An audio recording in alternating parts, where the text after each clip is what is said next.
Cette semaine, Café de la Bourse a passé The Walt Disney Company à la loupe. On s'est intéressé à la mission et aux ambitions du groupe, aux détails de ses activités ainsi qu'à sa performance financière. On s'est aussi penché sur la configuration technique du cours de l'action Disney pour préparer au mieux un éventuel investissement. Retrouvez notre analyse du titre Walt Disney. The Walt Disney Company, un géant mondial du divertissement. Mission et ambition de l'entreprise The Walt Disney Company depuis ses modestes débuts en tant que studio de dessin animé dans les années 1920 jusqu'à son nom prééminent dans l'industrie du divertissement aujourd'hui. The Walt Disney Company s'impose comme un incontournable qui a su marquer grâce à ses histoires plusieurs générations de familles aux États-Unis et dans le monde. The Walt Disney Company est aujourd'hui, avec ses filiales, une société internationale diversifiée de premier plan dans le domaine des médias et du divertissement familial. Elle comprend les parcs, les expériences et les produits Disney, Disney Media et Entertainment Distribution et 4 groupes studios, divertissement général, sport et international, qui se concentrent sur le développement et la production de contenu. La mission de The Walt Disney Company est de divertir, d'informer et d'inspirer les gens du monde entier grâce à la puissance d'une narration forte, reflétant les marques emblématiques, les esprits créatifs et les technologies innovantes dont elle dispose. Quelle est la stratégie de The Walt Disney Company? La Walt Disney Company a une stratégie générique d'avantages concurrentiels qui s'appuie sur le caractère unique des produits proposés dans les secteurs du divertissement, des médias et des parcs d'attractions. En 2018, elle a entamé une réorganisation stratégique dans ce sens. La nouvelle structure consolide les services directs aux consommateurs, la technologie et les opérations médiatiques internationales de la société en une seule entreprise mondiale afin de tirer parti des opportunités de croissance. Par ailleurs,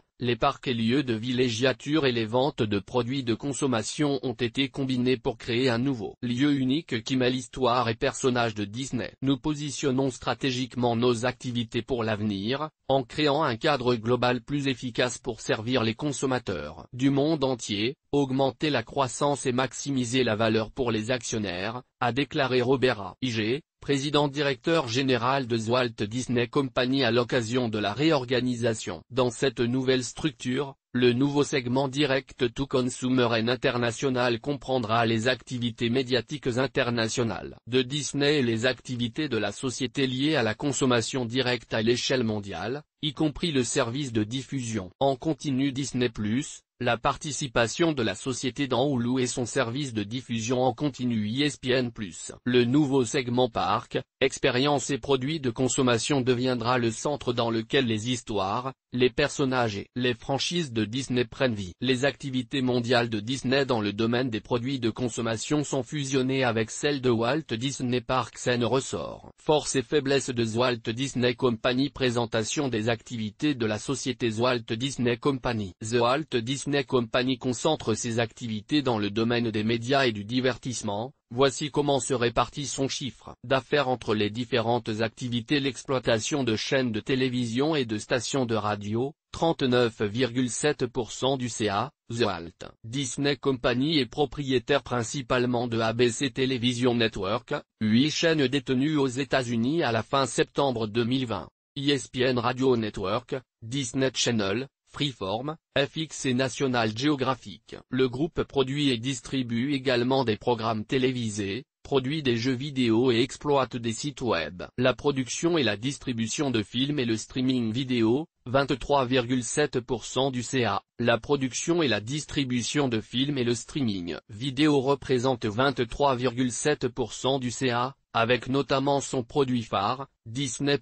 Disney+ est un service de streaming vidéo sur abonnement avec des programmes des marques Disney, Pixar, Marvel, Star Wars et National Geographic. La programmation comprenait environ 33 000 épisodes et 1850 films de la bibliothèque de télévision et de films produits et acquis par la société, ainsi qu'environ 75 séries et films originaux exclusifs en 2020. Disney+ a été lancé en novembre 2019 aux États-Unis et dans 4 autres pays et a été lancé dans d'autres pays d'Europe occidentale au printemps 2020. L'exploitation de studios d'animation et la production artistique, 13,5% du CA, les studios produisent des films sous les marques Walt Disney Pictures, 20th Century Studios, Marvel, Lucasfilm, Pixar et Searchlight Pictures. Au cours de l'exercice 2022, les studios prévoient de produire environ 50 titres, qui comprennent des films et des programmes de télévision épisodiques,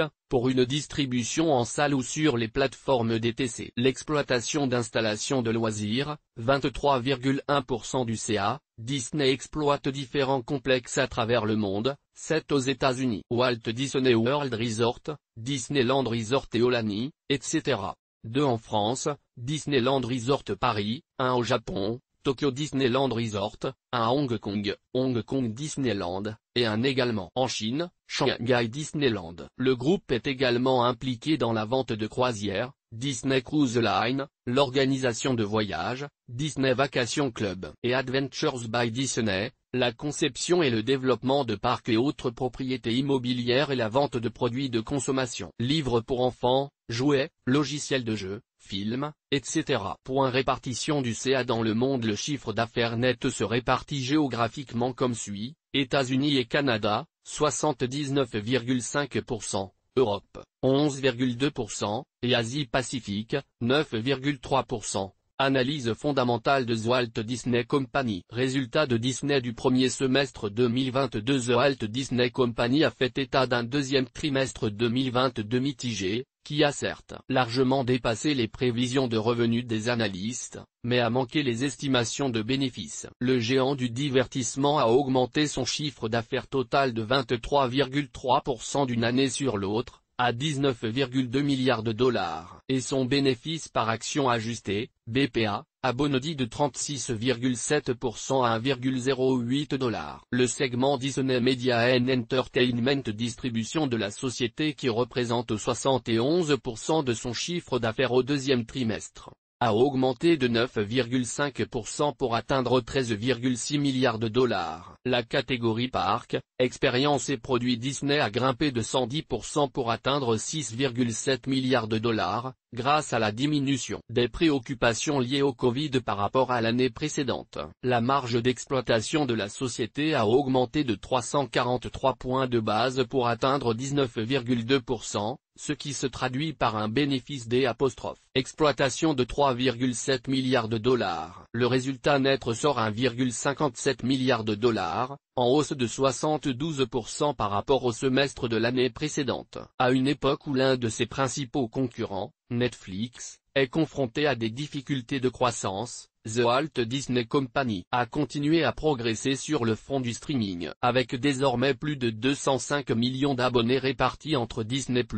ESPN+ et Hulu, la société est en passe de devenir le nouveau roi du streaming. Au deuxième trimestre, le nombre d'abonnés à Disney+ a augmenté de 32,9% pour atteindre 137,7 millions et le PDG Bob Chapek a indiqué que la société était toujours en bonne voie pour atteindre 230 à 260 millions d'abonnés d'ici à l'exercice 2024. À l'heure actuelle, dans le contexte de chute globale des marchés que nous connaissons, l'action Disney se négocie à 20 fois les bénéfices attendus en 2023. La valorisation de l'entreprise de divertissement semble également très raisonnable si les estimations de bénéfices par action sont réalisées. Analyse technique de The Walt Disney Company. Source: Café de la Bourse, graphique construit sur IG, données à titre indicatif. Analyse technique de l'action Disney sur les 12 derniers mois. L'action Disney suit une tendance baissière identifiée par le canal oblique, en noir sur le graphique, dont la borne inférieure a été testée à plusieurs reprises au cours des derniers mois. Le cours de l'action Disney marque une baisse de 45%. La tendance à moyen terme de l'action Disney est clairement baissière avec une moyenne mobile à 20 jours, en vert sur le graphique,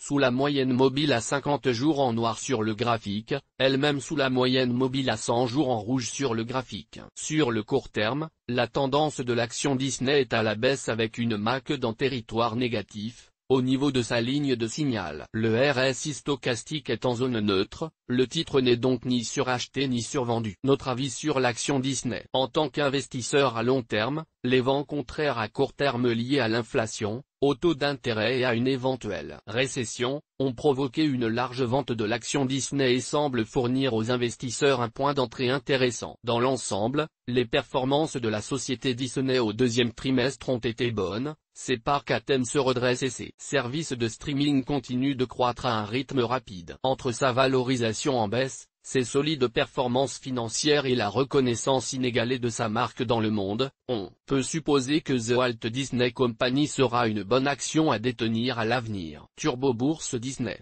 Pour trader l'action Disney, rapprochez-vous de votre courtier en bourse. Vous pouvez par exemple choisir d'utiliser un produit dérivé du type Turbo Call ou Turbo Put pour tirer parti des fluctuations haussières et baissières de l'action Disney. Source des images, pics serrés. Comme toutes nos informations sont, par nature, génériques. Elles ne tiennent pas compte de votre situation personnelle et ne constituent en aucune façon des recommandations personnalisées en vue de la réalisation de transactions et ne peuvent être assimilées à une prestation de conseil en investissement financier, ni à une incitation quelconque à acheter ou vendre des instruments financiers. Le lecteur est seul responsable de l'utilisation de l'information fournie, sans qu'aucun recours contre la société éditrice de Café de la Bourse, comme ne soit possible.